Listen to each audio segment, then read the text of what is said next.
Pasó todo el día cocinando para el grupo. No apareció nadie. Lo que hicimos después cambió todo.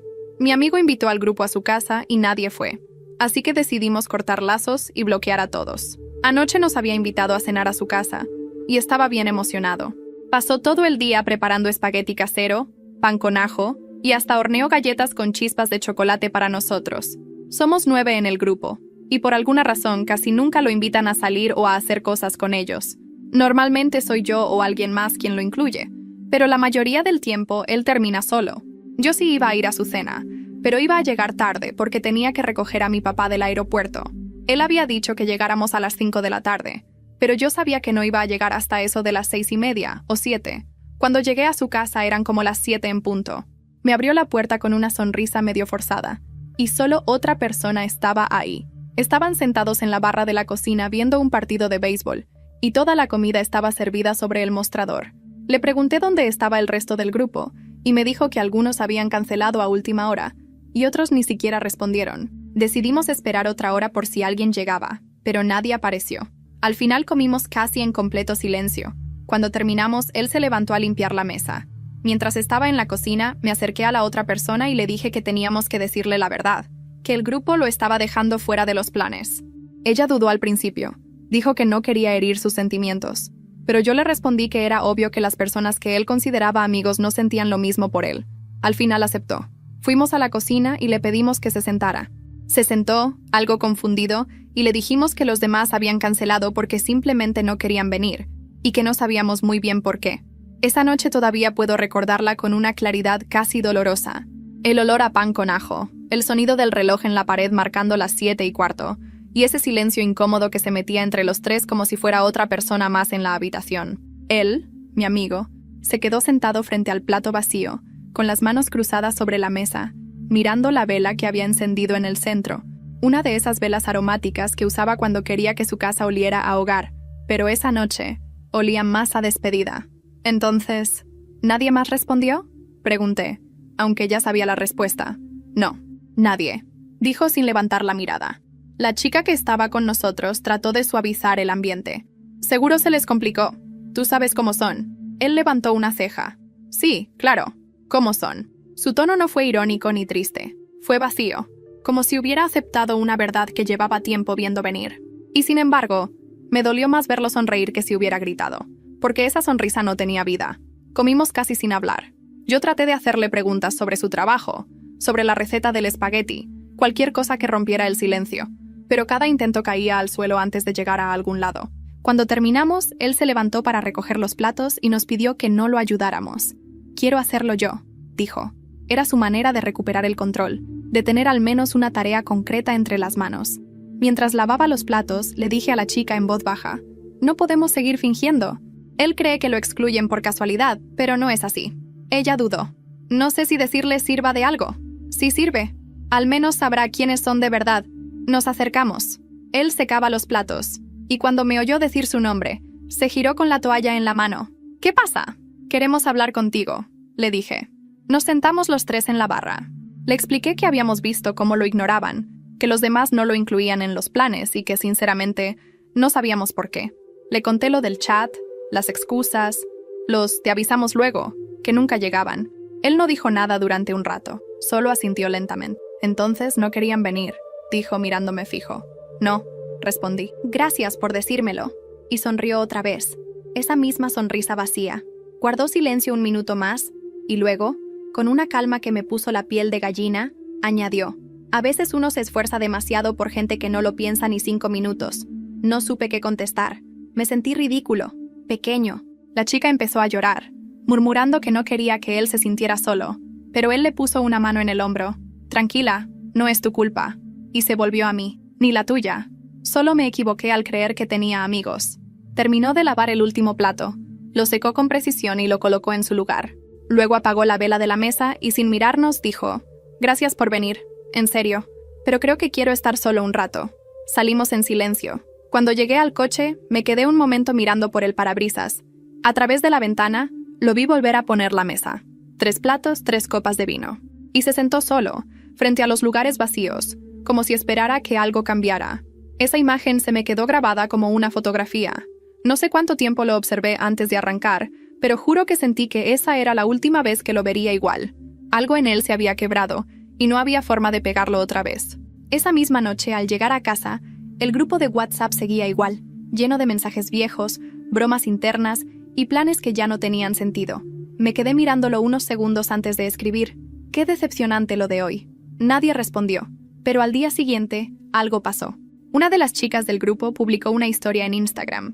Una mesa en un restaurante nuevo. Los 8 sentados, riéndose. La foto tenía la leyenda: a veces solo hay que estar con la gente que vibra igual que tú. Era la misma noche de la cena, el mismo horario. Solo faltaban 3 personas, mi amigo, la chica y yo. Apagué el teléfono con rabia. En ese momento supe que algo iba a cambiar entre todos nosotros. Y no necesariamente para bien. Los días después de aquella cena fueron extrañamente silenciosos. Era como si el aire se hubiera vuelto más denso, más difícil de respirar. Mi amigo, llamémosle Daniel, no volvió a escribir al grupo. Y lo más inquietante fue que nadie pareció notarlo. Ni una sola persona preguntó por él, ni siquiera para disimular. En cambio, el chat siguió con la misma rutina de siempre. Memes, bromas internas, fotos de fiestas y lugares a los que, por supuesto, no fuimos invitados. Una tarde decidí escribirle. ¿Cómo estás? Tardó varios minutos en contestar. Bien, trabajando. Gracias por venir el otro día. Esa última frase me sonó a despedida. No supe qué responder, así que lo dejé ahí. Pero desde entonces comencé a notarlo distinto. Su forma de hablar cambió. Antes era bromista, cálido, siempre proponía algo. Ahora solo respondía con frases cortas, casi impersonales. Un par de días después, me llegó una notificación. Había eliminado su cuenta de Instagram. Y cuando fui a buscar su Facebook, también había desaparecido. Como si de pronto hubiera decidido borrar todo rastro de su vida social. Le escribí de nuevo. ¿Por qué borraste tus redes? Porque estaba cansado de fingir, contestó. ¿Fingir qué? Fingir que tengo amigos. Esa frase se me quedó clavada en la mente. No supe qué decirle. Me dolió más de lo que esperaba. Pasaron las semanas. Formamos un nuevo chat, solo con 3 personas. Él, la chica que también fue a la cena, Lucía, y yo. Le pusimos un nombre tonto. Los que sí fueron. Al principio parecía un intento de consuelo, una manera de seguir en contacto, pero pronto se volvió más bien un refugio. Daniel dejó de salir a bares o reuniones. Cuando lo invitábamos a comer, siempre decía que estaba cansado. Mejor vengan a casa, cocino algo sencillo, decía. Pero cuando llegábamos, la comida ya estaba servida, en porciones pequeñas, sin esfuerzo. No era el mismo. Antes cocinaba con pasión, ahora cocinaba por costumbre. Una noche, mientras cenábamos los 3, Lucía intentó tocar el tema del grupo. ¿No te da curiosidad saber por qué no fueron? Daniel se rió, pero sin alegría. ¿Curiosidad? No. Lo que me da es flojera. Hizo una pausa y agregó. Si tuviera que preguntarles algo, no sería por qué no fueron, sino por qué fingieron tanto tiempo. Lucía bajó la mirada. Yo también. La verdad era que ninguno de los dos sabía qué responder. Esa misma noche, después de cenar, me quedé un rato más mientras Lucía se iba. Daniel puso música baja, una lista que solía poner cuando cocinaba, pero ahora la canción sonaba diferente, como si estuviera fuera de lugar. ¿Sabes qué es lo peor?, dijo de pronto mirando el suelo. Que uno siempre siente cuando no encaja, pero se convence de que es paranoia, hasta que te das cuenta de que tenías razón todo el tiempo. Me quedé callado. Él levantó la mirada y sonrió apenas. Pero ya aprendí. No me vuelve a pasar. Dijo eso y cambió el tema, pero su tono me inquietó. Era tranquilo, demasiado tranquilo. Esa calma que solo se tiene cuando uno ha cruzado una línea interna. Días después, Lucía me escribió por privado. ¿Te has fijado que Daniel ya casi no responde? Le dije que sí, que estaba raro. Fui a su casa ayer, añadió. Todo estaba limpio, ordenado, demasiado ordenado. Me dijo que estaba empezando de cero. ¿A qué se refería?, pregunté. No sé, pero creo que borró todas las fotos antiguas de su celular, incluso las nuestras. Esa noche, movido por la inquietud, fui a su casa sin avisar. No me abrió de inmediato. Cuando por fin lo hizo, tenía las manos manchadas de tinta. ¿Qué haces?, le pregunté. Estoy escribiendo nombres. ¿De quiénes? De todos los que no vinieron. Sobre la mesa, había papeles con cada uno de los nombres del grupo. En algunos, una línea cruzaba el nombre con marcador negro. En otros, solo estaba el nombre y una fecha. ¿Qué significan las fechas?, le pregunté. La última vez que los consideré mis amigos. Su tono fue tan sereno que me erizó la piel. Me quedé en silencio mientras él seguía escribiendo. Concentrado. casi metódico. «Esto no es venganza», dijo sin levantar la mirada. «Es limpieza». No supe qué hacer ni qué decir. Me limité a observarlo. En la pared colgaba una hoja en blanco, solo con una fecha. Próximo martes. «¿Qué pasa ese día?», Ona pregunté. Sonrió apenas. «Ya lo verás». Y no dijo nada más. Esa noche, cuando llegué a casa, no pude dormir. Tenía la sensación de que algo iba a pasar. Y lo peor es que tenía razón. El siguiente martes, a las 6 de la tarde, todos los integrantes del antiguo grupo recibieron un mensaje al mismo tiempo. Un mensaje que no venía de Daniel, pero llevaba su firma. El martes comenzó como cualquier otro día, pero terminó con una incomodidad que ninguno de nosotros pudo olvidar. Yo estaba trabajando cuando mi celular vibró con una notificación del grupo viejo, ese que todos habíamos dejado de usar. Daniel compartió una publicación. Me quedé helado. No podía ser. No. Él había eliminado sus redes hacía semanas, y hasta donde sabíamos, no había vuelto a entrar al grupo. Abrí el chat. Había un solo mensaje fijado. Un enlace de Google Drive con el título «Cena del 12 de marzo». Lucía me escribió al instante. ¿Lo abriste? No todavía. ¿Y tú? Sí. Y deberías hacerlo. Tardé unos segundos antes de atreverme. Cuando abrí el enlace, me apareció una carpeta llena de fotos y videos. Todos de esa noche. La mesa servida, los platos alineados, las copas limpias, el reloj marcando las 7. Pero en la última foto, estábamos nosotros tres, vistos desde lejos, a través de la ventana. Era imposible que alguien más la hubiera tomado. Entré en pánico. Llamé a Daniel. No respondió. Le escribí. Nada. Le marqué otra vez. Y justo cuando estaba por colgar, contestó. ¿Viste el enlace?, preguntó con calma. Sí. ¿Qué es eso? Solo un recordatorio. ¿De qué? De quién estuvo ahí y quién no. Su voz era tan serena que me perturbó. Daniel, eso está mal. ¿Por qué hiciste eso? ¿Mal? No, amigo. Es arte. Es lo único sincero que puedo hacer con lo que siento. Cortó. En cuestión de minutos, el grupo se llenó de mensajes. ¿Qué carajos es esto? ¿Por qué publicaste nuestras fotos, idiota? ¿Quién tomó esa foto desde la ventana? Y uno, que me hizo sudar frío. ¿Alguien sabe dónde está Daniel? Aparentemente, nadie lo había visto en todo el día. No fue al trabajo, ni respondió a las llamadas de su familia. Lucía y yo decidimos ir a su departamento. Cuando llegamos, la puerta estaba cerrada, pero se escuchaba música adentro. Golpeamos varias veces, sin respuesta. Al final, el casero apareció con su copia de la llave. Al entrar, el olor a desinfectante nos golpeó de inmediato. La cocina estaba impecable, como siempre, pero la mesa estaba puesta otra vez. 9 platos, cada uno con una tarjeta con el nombre de los que no habían ido a la cena. En el centro, un sobre sellado con mi nombre y el de Lucía. Lucía me miró, temblando. «No lo abras», susurró. «Tenemos que hacerlo». Adentro había una carta escrita a mano, con tinta negra. «No los culpo. A veces la soledad no llega. La construyen los demás. No me busquen. Estoy bien. Solo necesitaba dejarlo todo limpio». No había rastros de él. Solo la lista de nombres tachados y las velas consumidas hasta la mitad. Llamamos a la policía, por supuesto. Les contamos lo que sabíamos, pero cuando revisaron el lugar, no encontraron nada fuera de lugar. Ni señales de violencia, ni de fuga. Solo ese orden inquietante, casi obsesivo. ¿Estás seguro de que vivía solo?, preguntó uno de los agentes. Sí, contesté, porque parece que se preparaba para recibir a alguien. Esa frase me dejó pensando toda la noche. Lucía y yo no pegamos un ojo. Cada vez que miraba el reloj, recordaba el sonido del suyo marcando las 7. A la mañana siguiente, los mensajes del grupo seguían llegando. Alguien escribió: «Acaban de subir otra foto al Drive». Abrí el enlace. Era la misma mesa, los mismos platos, pero ahora, en una de las sillas, había una sombra. No era una persona visible, solo una figura difusa, captada con mala luz, pero suficiente para helarme la sangre. Lucía me llamó llorando. «Eso no puede ser real, ¿verdad?». Yo quería decirle que no, pero algo me decía que sí. Fui a la policía otra vez. Les conté sobre la nueva foto. Revisaron el enlace y dijeron que la metadata indicaba que había sido subida esa misma madrugada desde una computadora portátil, la de Daniel. «¿Dónde está esa computadora ahora?», pregunté. El agente me miró serio. «Desapareció del departamento». Me quedé en silencio. Afuera, comenzaba a oscurecer, y por primera vez, sentí que el nombre «Los que sí fueron» tenía un peso que no entendíamos hasta ese momento. Esa misma noche, alguien tocó la puerta de mi casa. Cuando abrí, no había nadie. Solo un sobre en el suelo, igual al que encontramos en la mesa.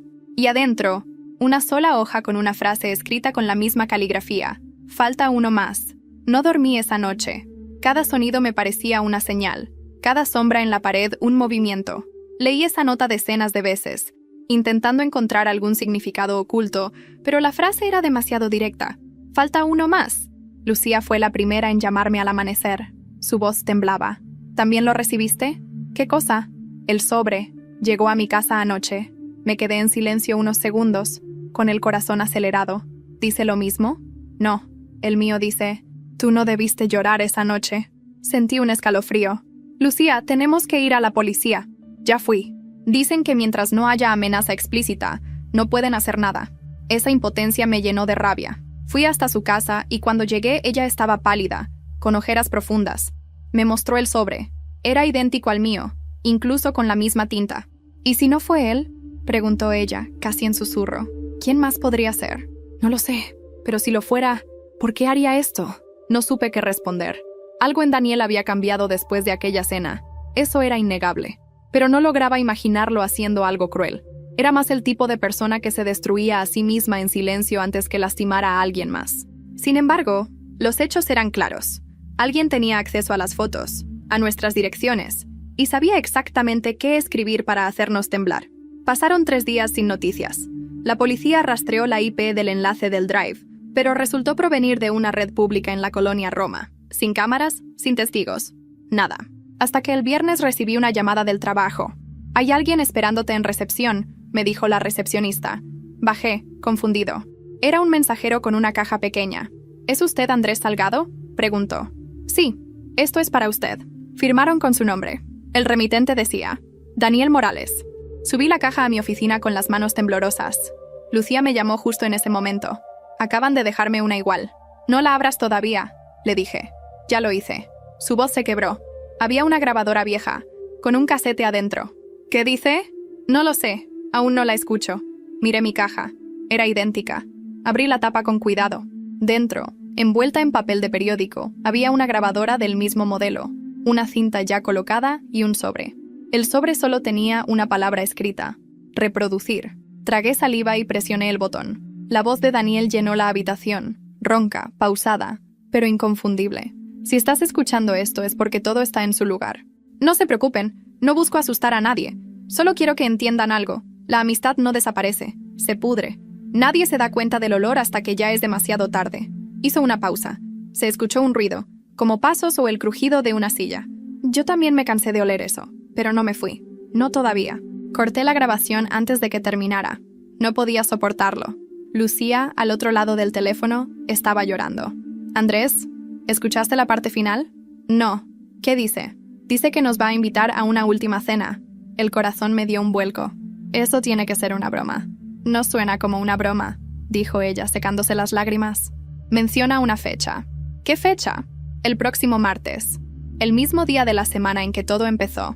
Durante los siguientes días, el miedo se volvió una presencia constante. Cada mensaje que llegaba al teléfono, cada ruido en la calle, nos hacía saltar. Decidimos reunirnos antes de que llegara el martes, en un café de la colonia Condesa, para hablar cara a cara. Lucía llegó con el rostro tenso, sin maquillaje. «No puedo más con esto», dijo apenas se sentó. «Yo tampoco, pero tenemos que pensar con calma. ¿Y si realmente nos cita? ¿Y si aparece? Entonces hablaremos con él. ¿Y si no es él?», insistió. Su pregunta me dejó helado, porque, en el fondo, yo también empezaba a dudar.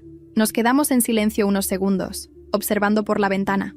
La tarde caía y las luces de la ciudad comenzaban a encenderse. De pronto, mi teléfono vibró sobre la mesa. Un mensaje nuevo. Era un número desconocido. Solo decía, «Los lugares están listos. No lleguen tarde». Y debajo, una dirección. No era su casa. Era la misma cafetería donde estábamos sentados. Lucía palideció. «Andrés», susurró mirando alrededor. «Lo sé, no mires». Al fondo del local, junto a la ventana, había una mesa servida para 3. 3 tazas, 3 platos de pan dulce. Y sobre uno de los asientos, una nota doblada con la letra inconfundible de Daniel. «Gracias por venir. Ahora sí, los que fueron». Lucía me apretó la mano, con los ojos vidriosos. El reloj del local marcó las 7 en punto. Y en ese instante, la puerta de la cafetería se abrió. Cuando la puerta se abrió, Todo el ruido de la cafetería pareció detenerse. Las conversaciones, el murmullo de las tazas, incluso la música ambiental se desvanecieron en el fondo. Lucía me miró sin respirar. Yo sentí cómo se me helaban las manos. Un hombre entró. No era Daniel. Era un tipo alto, de unos 40 años, con una mochila colgada y el cabello despeinado. Se acercó directamente a nuestra mesa, miró alrededor y dijo en voz baja: ¿Ustedes son Andrés y Lucía? Lucía se tensó. ¿Quién pregunta? El hombre sacó una credencial del bolsillo. Soy el agente Domínguez, policía de la Ciudad de México. Nos quedamos en silencio. ¿Qué pasa?, pregunté finalmente. Necesito que me acompañen, dijo él, mirando discretamente hacia la mesa servida al fondo, pero sin hacer escándalo. Nos levantamos despacio. Pasamos junto a la mesa de 3 lugares. Las tazas estaban llenas de café todavía caliente. ¿Quién sirvió eso?, pregunté. Eso quiero que me ayuden a averiguar, contestó el agente. Salimos del local, y en la calle había una patrulla con las luces apagadas. Subimos, y durante el trayecto, Domínguez nos explicó lo que sabían. Aparecieron huellas en el departamento de su amigo, huellas recientes, pero lo extraño es que no son solo de él. Hay otras, de alguien que aún no logramos identificar. Lucía lo miró confundida. ¿Cree que no estaba solo? Eso parece. Y según los registros, alguien usó su tarjeta de transporte hace 2 días. En Cuernavaca. ¿Cuernavaca?, pregunté incrédulo. Sí, y lo más raro. El nombre de Andrés Salgado estaba anotado en una libreta que encontramos sobre su escritorio. ¿Qué?, dije, girándome hacia él. ¿Por qué estaría mi nombre ahí? No lo sabemos, pero junto a él había 9 nombres más, todos tachados, menos el tuyo y el de ella. Lucía soltó un gemido. Los que sí fueron, murmuró. El agente nos miró por el espejo retrovisor. Exacto. Llegamos a una pequeña oficina en la colonia Doctores. Nos ofrecieron agua, pero ninguno de los dos quiso. Domínguez abrió una carpeta llena de fotografías. En todas aparecía la misma mesa del apartamento de Daniel, pero desde distintos ángulos. En una de ellas, la cámara apuntaba a la pared. Había una frase escrita con marcador negro. Los ausentes no existen, solo los que quedan. Esto lo escribió hace poco, dijo Domínguez. La tinta estaba fresca cuando llegamos. Lucía respiraba con dificultad. Entonces, ¿sigue vivo? Eso parece, pero no sabemos dónde está. Guardó silencio unos segundos y luego añadió: sin embargo, esta mañana alguien dejó un paquete en la estación de policía, sin remitente, pero con mi nombre. Abrió una caja de cartón que tenía sobre la mesa. Dentro había 9 llaveros, cada uno con una inicial tallada. Coinciden con los nombres del grupo, dijo Domínguez. Lucía me miró horrorizada. El mío no está. Ni el mío, dije. El agente asintió. Por eso los llamé. Creo que lo que empezó como un asunto personal se convirtió en algo más. Su amigo está jugando con ustedes, o con todos nosotros. En ese momento, uno de los policías entró apurado. Señor, ¿tiene que ver esto? Nos llevó a una sala donde había una pantalla con las cámaras de seguridad del café. Eran las imágenes de hacía 20 minutos. A las 18:59, se veía claramente cómo alguien dejaba las 3 tazas sobre la mesa del fondo. Era Daniel. Vestía la misma chaqueta gris que solía usar para cocinar. Dejó una nota, miró hacia la cámara y sonrió. Luego se fue caminando tranquilamente. Lucía se tapó la boca con las manos. Dios mío, era él. Domínguez se inclinó hacia adelante. Y eso no es lo peor. Miren el fondo de la grabación. Ampliaron la imagen. En la ventana, reflejada por la luz de la calle, había una silueta detrás de Daniel. Alguien lo observaba desde afuera. El agente detuvo el video. Sea quien sea, no está actuando solo.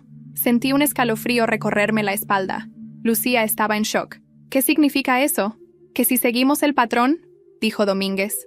Volverá a contactarlos el próximo martes. Y tenía razón. 5 días después, a las 7 de la mañana, recibí un mensaje de voz desde un número desconocido. Era Daniel.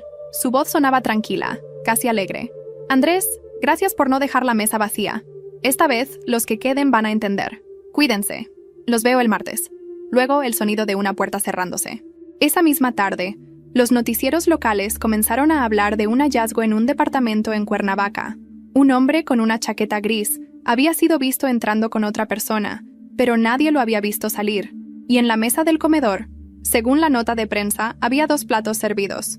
Uno de ellos con una tarjeta que decía: Lucía. El noticiero apenas mostraba unos segundos de imágenes. Una calle tranquila en Cuernavaca. Patrullas, cintas amarillas, y vecinos que se asomaban desde las ventanas. Pero bastó con ver la fachada del edificio para que sintiera un nudo en el estómago. Lucía me llamó antes de que terminara el reportaje. ¿Viste eso?, preguntó agitada. Sí, dicen que encontraron la mesa servida, igual que antes. Lo sé. Escuché el nombre en la nota. El silencio del otro lado fue insoportable. Andrés, ¿tú crees que lo está haciendo para asustarnos? ¿O de verdad? No terminó la frase. No lo sé. Pero si Daniel está vivo, no es el mismo de antes. Esa noche no dormimos ninguno de los dos. Nos encontramos en casa de Lucía con el agente Domínguez. Había llegado desde la Ciudad de México con más información. Llevaba el rostro serio y una carpeta bajo el brazo. Encontramos algo en el departamento de Cuernavaca, dijo, mientras desplegaba unas fotografías. Esto estaba pegado en la pared del comedor. Eran páginas arrancadas de un cuaderno. En cada una, un nombre del grupo de amigos. 8 tachados con marcador rojo. El 9, Lucía, subrayado en negro. ¿Y esto?, añadió Domínguez, estaba sobre la mesa. Era una tarjeta con caligrafía cuidadosa. No hay traición sin testigos. Los que callaron también fueron. Lucía se cubrió el rostro con las manos. Yo no lo traicioné, murmuró casi en un sollozo.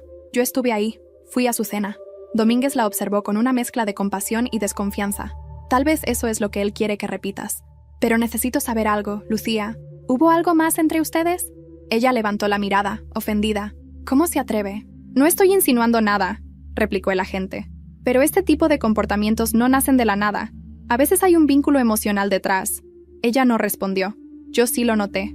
Había algo en su silencio que no era simple indignación, era miedo. Después de que Domínguez se fue, me quedé con ella. Intenté que hablara, pero evitaba mis ojos. Lucía, necesito saber la verdad. ¿Hubo algo entre ustedes? Guardó silencio unos segundos. Luego, con un suspiro, confesó. Una vez, solo una. Fue antes de todo esto, antes de la cena. ¿Por qué no lo dijiste? Porque fue un error. Él estaba deprimido, se sentía rechazado, y yo... Su voz se quebró. Lo hice sentir querido, supongo. Pero después le dejé claro que no iba a repetirse. Me aparté, incrédulo. ¿Y crees que todo esto es por eso? No lo sé, Andrés, pero siento que me está castigando. Su confesión me dejó en shock. Recordé la carta en la que decía, tú no debiste llorar esa noche, y entendí que no era un mensaje de culpa. Era de reproche. El domingo por la mañana recibí un nuevo correo sin remitente. El asunto decía simplemente, no falten a la cena. Adjunto un archivo de audio. Lo abrí, temblando. Era Daniel, otra vez. El martes a las 7. Los lugares estarán listos. Pero esta vez no será en mi casa. Ustedes saben dónde empezó todo. Lucía se llevó las manos a la boca. ¿Dónde empezó todo?, preguntó. La cena, respondí con la voz seca. Quiere que volvamos ahí. La idea de regresar a ese lugar nos revolvía el estómago, pero Domínguez insistió. Vamos a hacerlo, pero bajo control. Pondremos agentes en las casas vecinas, cámaras ocultas y micrófonos. Si él aparece, lo atraparemos. El martes llegó más rápido de lo esperado. El reloj marcaba las 6:30 cuando estacionamos frente a la casa. Las luces estaban apagadas, pero el interior se veía impecable. Exactamente igual que la última vez. La mesa puesta, las copas limpias, el pan con ajo y 3 platos servidos. Lucía y yo entramos acompañados por Domínguez y otros 2 agentes. Todo olía a cloro y lavanda, como si alguien hubiera limpiado meticulosamente. No toquen nada, advirtió Domínguez. Nos acercamos a la mesa. En el centro había un sobre. Lucía lo abrió con manos temblorosas. Dentro había una hoja blanca con una sola frase. Los que sí fueron, también olvidaron. ¿Qué significa eso?, pregunté. Tal vez nos acusa de no haber hecho nada, dijo Lucía, mirando alrededor. De no defenderlo cuando los demás lo excluían. De pronto, uno de los agentes que registraba el patio gritó: «¡Señor, aquí hay algo!». Salimos corriendo. Detrás de la casa, bajo una lona, había una caja de madera con un candado oxidado. Domínguez lo rompió con una palanca. Dentro había una pila de objetos envueltos en plástico transparente, fotos, cartas, recuerdos del grupo, y en el fondo, un cuaderno negro. Lo abrió con cuidado.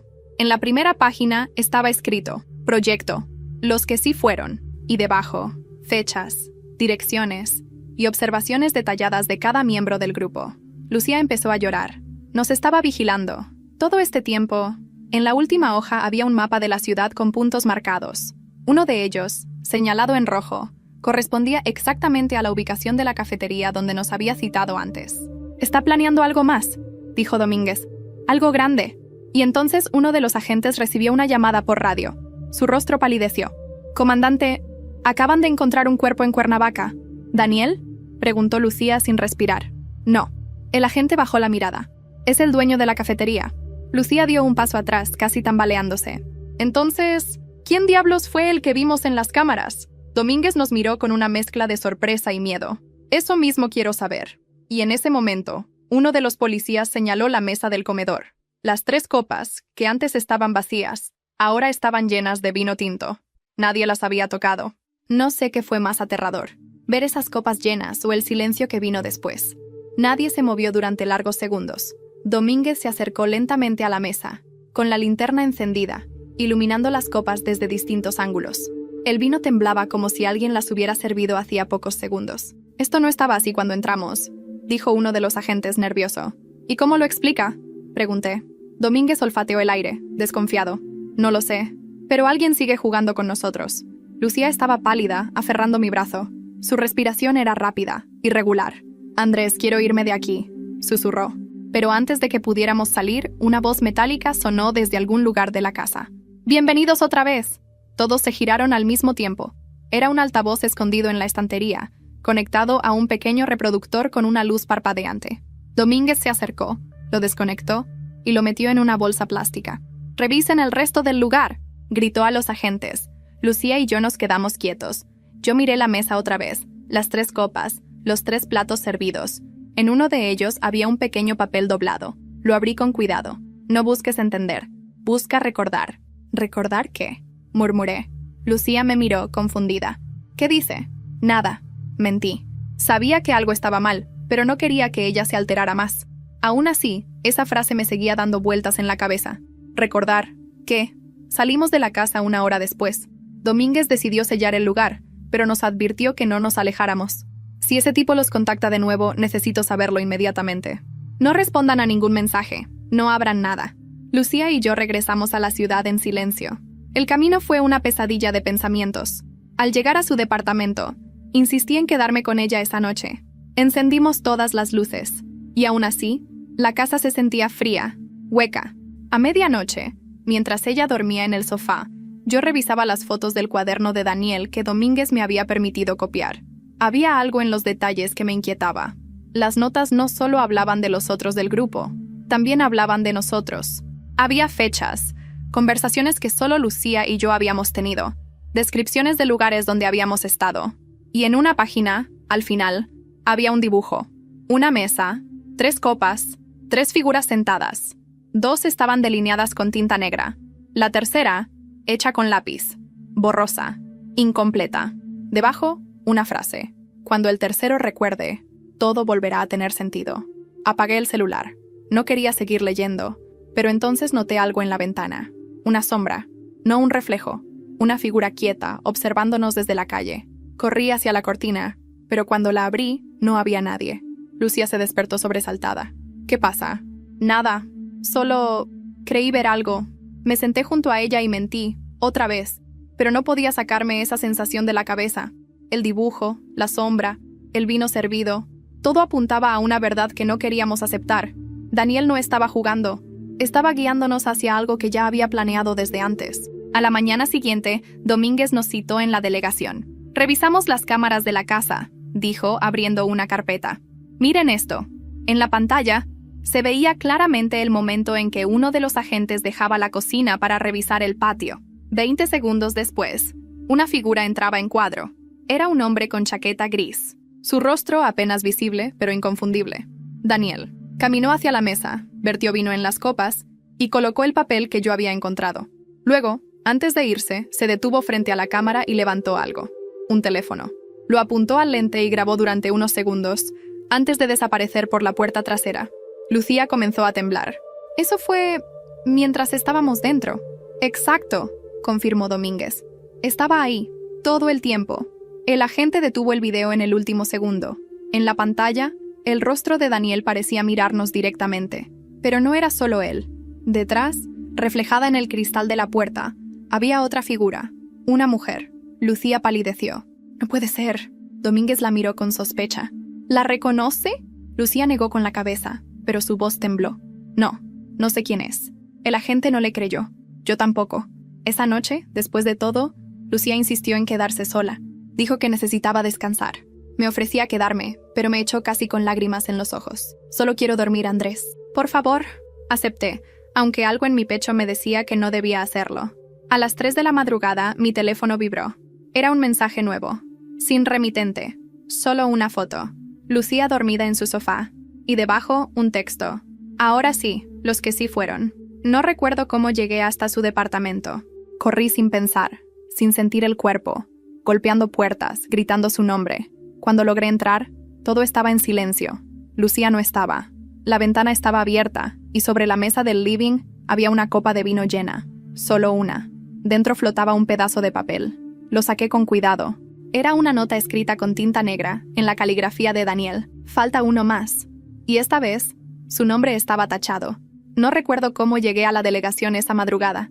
Solo sé que corrí con la nota apretada en el puño, las manos manchadas de vino y el corazón en la garganta. Domínguez estaba ahí, con la misma camisa arrugada de los últimos días, hablando con alguien por teléfono. Cuando me vio entrar, entendió sin que yo dijera una sola palabra. ¿Dónde está Lucía?, preguntó de inmediato. «Desapareció». Saqué la nota del bolsillo. Esto estaba sobre la mesa. La leyó en silencio. Falta uno más. Luego me miró fijo, con esa expresión cansada de los que ya han visto demasiado. «Andrés, necesito que entiendas algo», dijo con voz grave.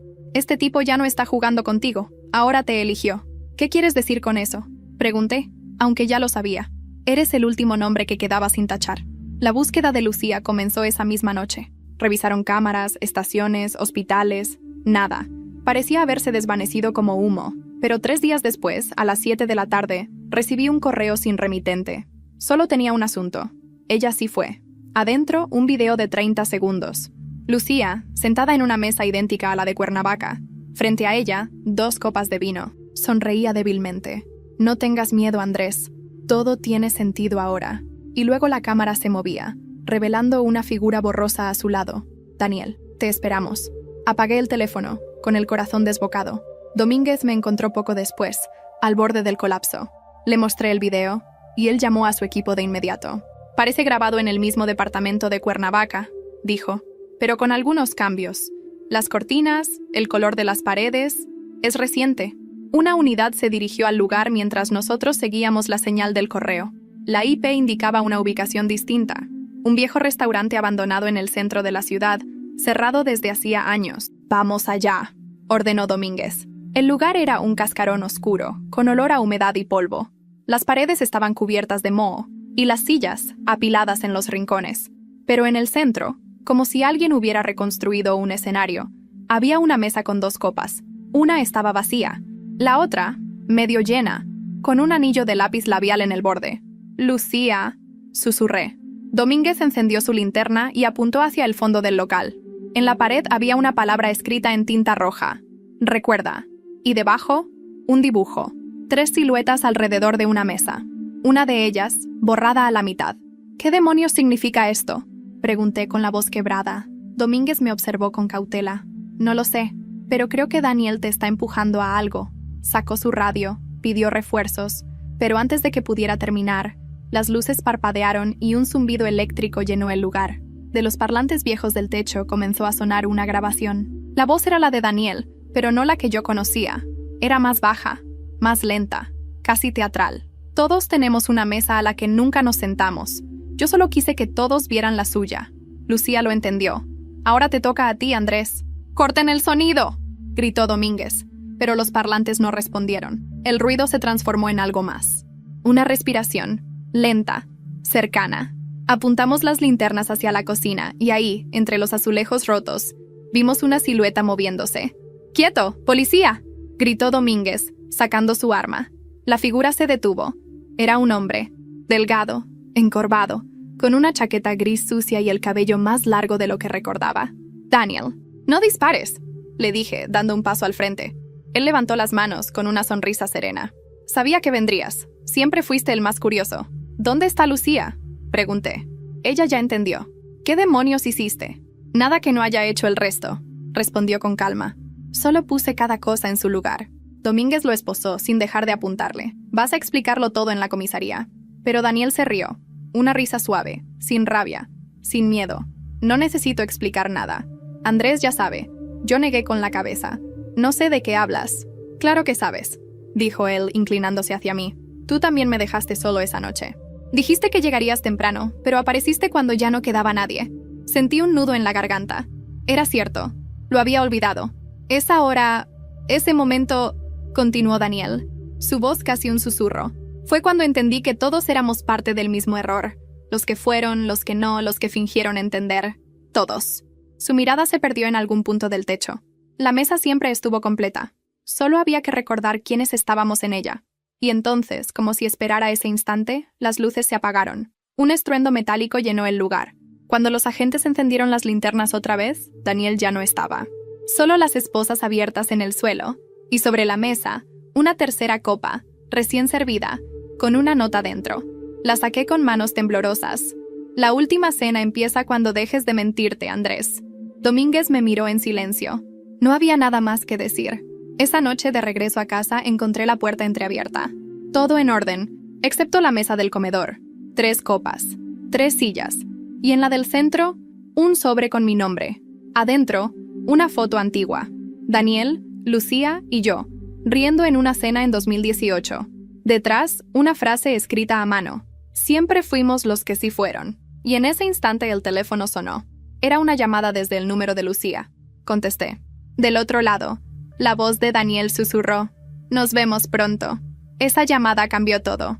La voz de Daniel, tan serena, tan viva, sonó más real que cualquier cosa que hubiera escuchado en semanas. Cuando la línea se cortó, el silencio que quedó fue absoluto. Me quedé con el teléfono pegado al oído, como si aún pudiera volver a escucharlo, como si en cualquier momento fuera a decir algo más. Pero nada. Domínguez llegó 20 minutos después. Le conté lo sucedido y me arrebató el celular de las manos. ¿Número desconocido? No, respondí temblando. Era el número de Lucía. El agente se quedó en silencio. Luego llamó a su equipo de inmediato. Rastreen esa llamada. Ahora. Mientras esperábamos, miré otra vez la foto que Daniel había dejado en mi mesa. No recordaba ese momento. Yo nunca había tenido esa foto. Y lo peor es que no recordaba haber estado en ese lugar. Era un comedor pequeño, con paredes color terracota y una lámpara baja. Parecía una casa de campo. Lucía sonreía, apoyando la cabeza en mi hombro. Daniel nos observaba, con esa mirada tranquila que en su momento no supe leer. Cuando llegaron los resultados, el silencio en la habitación se hizo más pesado que el aire. La llamada se hizo desde un teléfono que pertenece a Daniel Morales, dijo uno de los técnicos, pero el aparato fue encontrado hace 3 días, en un terreno baldío, a las afueras de Cuernavaca. Domínguez me miró fijamente. Entonces, ¿quién demonios te llamó? Pasaron 3 días. No hubo más mensajes, ni sobres, ni copas servidas. El caso parecía haberse enfriado, aunque yo sabía que solo era la calma antes de algo peor. Cada noche, el mismo sueño. La mesa, las 3 sillas, el vino y la frase, la última cena empieza cuando dejes de mentirte. La frase me perseguía. Me levantaba sobresaltado a las 3 de la madrugada, con la sensación de que alguien me observaba. Comencé a revisar cada rincón de mi departamento, detrás de los cuadros, debajo de la cama, en la ducha. Y una noche, mientras movía un mueble, encontré algo. Un sobre pegado al reverso del aparador, oculto con cinta vieja. Adentro, una carta escrita con la caligrafía inconfundible de Daniel. No me busques. No me escondo de ti. Solo quiero que recuerdes aquella noche, la verdadera, no la que inventaste.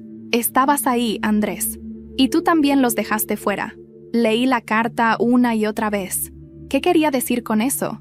Yo recordaba claramente haber llegado tarde, haber encontrado solo a Daniel y Lucía. Pero entonces, algo cambió en mi mente.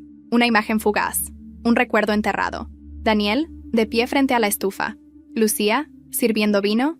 Y yo, abriendo la puerta antes de las 7, no después. No puede ser, susurré. Si había llegado temprano, ¿por qué creía lo contrario? ¿Por qué esa versión falsa se había instalado en mi cabeza? Busqué a Domínguez y le conté lo que recordaba. Él me escuchó con atención, sin interrumpirme.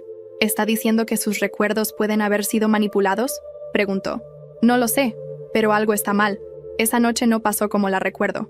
O tal vez está empezando a recordarla como realmente fue, dijo él con tono grave. Y eso es lo que él quería. Domínguez encendió su grabadora y me pidió que repitiera todo con detalle. ¿Qué había sobre la mesa? Espagueti, pan con ajo, galletas. 3 platos servidos. ¿3? ¿No eran 9?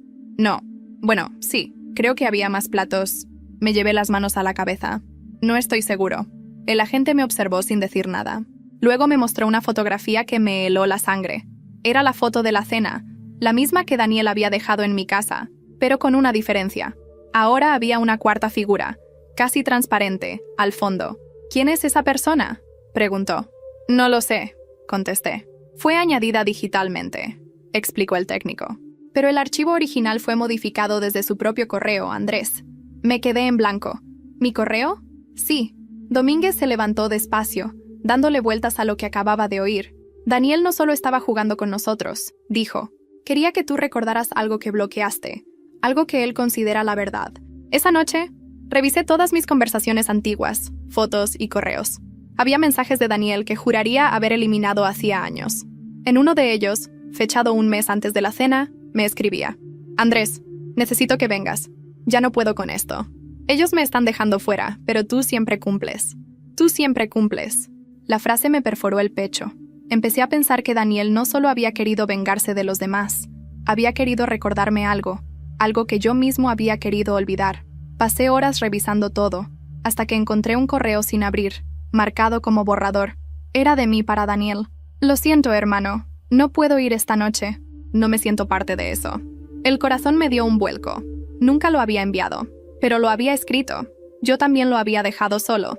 Al día siguiente, fui al departamento de Daniel por última vez. Las cintas policiales seguían puestas, pero logré entrar con ayuda de Domínguez. Quería entender. En la pared del comedor, justo donde solía estar el reloj, había algo nuevo. Una pintura fresca, hecha con pinceladas torpes. 9 rostros, dibujados uno al lado del otro. Todos borrosos, excepto 3. El suyo, el mío y el de Lucía. Y debajo, una inscripción. No hay redención sin memoria. En ese momento, mi teléfono vibró. Un nuevo mensaje. Sin número visible. Solo una foto. Lucía, sonriendo, en una playa. Sostenía una copa de vino. Detrás, una sombra borrosa que parecía Daniel. Y el texto. Ven, Andrés. La mesa está servida. La ubicación adjunta. Un restaurante junto al lago de Tequesquitengo. El mismo donde, según los registros policiales, Daniel trabajó unos meses antes de desaparecer. Le mostré el mensaje a Domínguez. Es una trampa, dijo él, de inmediato. Tal vez, pero necesito saber la verdad. Si vas, no lo hagas solo. No pienso hacerlo solo, respondí, pero mi voz sonaba hueca, porque en el fondo ya sabía que sí iría. Y esa noche, mientras guardaba el teléfono y me miraba al espejo, noté algo que me heló la sangre. En el reflejo, sobre mi hombro, había una mancha roja, como una huella de vino, pero cuando giré para mirarla, ya no estaba. Aún así, supe que no tenía elección. Era martes otra vez, y a las 7 en punto, tenía una cena pendiente. El camino hacia Tequesquitengo fue largo y silencioso. La carretera parecía interminable, rodeada de árboles que se cerraban como un túnel oscuro. Llevaba la ventana entreabierta, tratando de mantenerme despierto, con el aire frío golpeándome la cara. Eran las 6:45 de la tarde cuando llegué al restaurante. El lugar estaba cerrado desde hacía años. El letrero oxidado todavía colgaba torcido. El mirador del lago. El portón estaba entreabierto, y las luces del interior, amarillas, cálidas, parecían encendidas a propósito. No había ni un solo automóvil en el estacionamiento. Apreté el celular en la mano. Domínguez me había escrito minutos antes. Estoy en camino, no entres hasta que lleguemos. Pero ya era tarde para eso. Sabía que si no cruzaba esa puerta, nunca sabría la verdad. Entré. El olor era el mismo de siempre. Vino tinto, cloro, pan recién hecho. La mesa estaba en el centro del salón, frente a una ventana que daba al lago. 3 copas servidas, 3 platos, 3 sillas.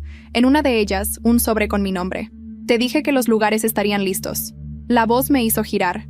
Daniel estaba ahí, de pie, con la chaqueta gris y las manos limpias, como si el tiempo no hubiera pasado. Su mirada era calma, pero había algo distinto en su rostro. Una tristeza tan profunda que no parecía humana. ¿Dónde está Lucía?, pregunté.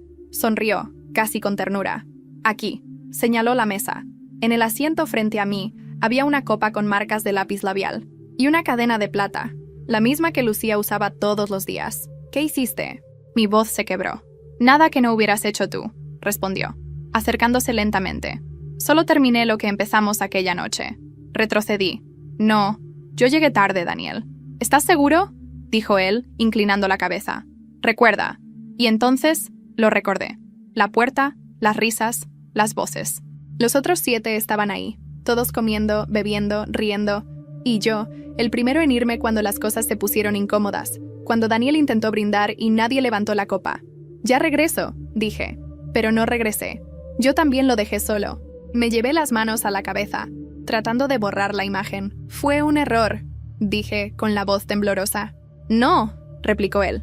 Fue una decisión. Todos decidimos quién se queda en la mesa y quién no.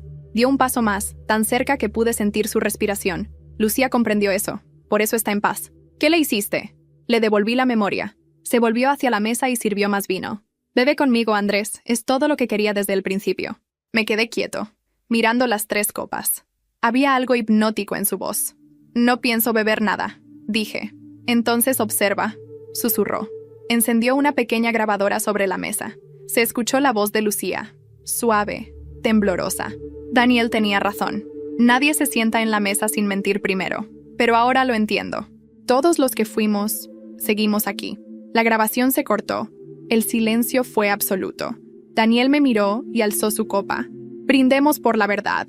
En ese momento, las luces del restaurante se apagaron. Se escucharon pasos afuera, gritos, y luego el sonido de una puerta abriéndose violentamente. Linternas iluminaron el interior. ¡Policía!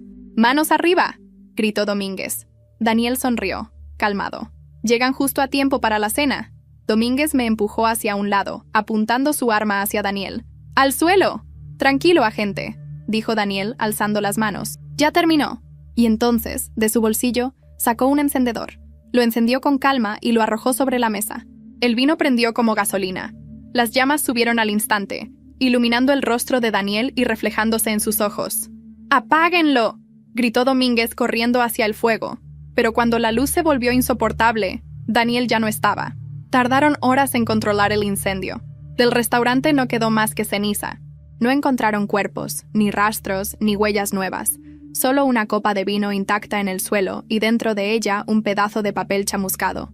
Los que fueron, nunca se van. Después de eso, todo cambió.